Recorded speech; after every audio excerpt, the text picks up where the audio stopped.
The Supreme Court ruling is a victory for women's safety, and we've spoken about that sort of side. A couple of things on that, and I've raised this. I was on with the brilliant Kevin O'Sullivan on his show. Oh, the brilliant one. He is good, that one. As opposed to the dull one.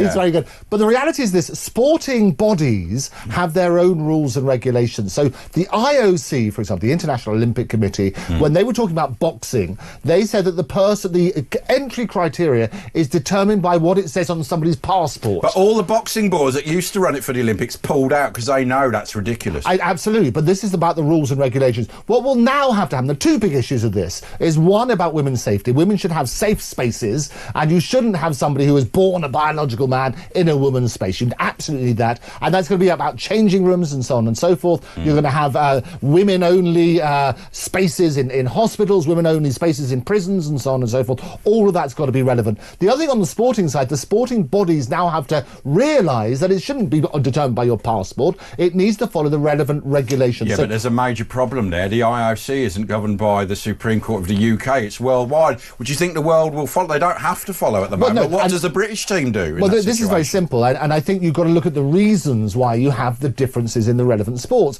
And they quoted about the snooker or whatever it is.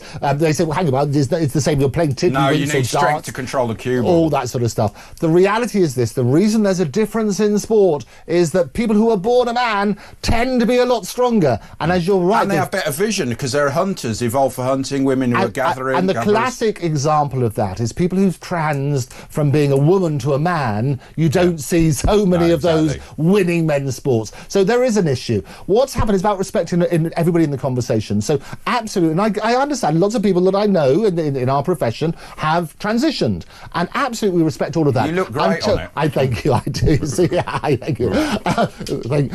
It's Kenny Everett. I love it. The reality is this: it's about respect for everybody in the conversation, and that also means respect for biological women as well. There has to be safety. They need to be in a safe space. We had Anna bravely speaking up about women's rights and so on and so forth. She focused on immigration. There are other issues as well that need to be looked at. This whole debate has moved on apace as a result of the Supreme Court decision. We have that clarity.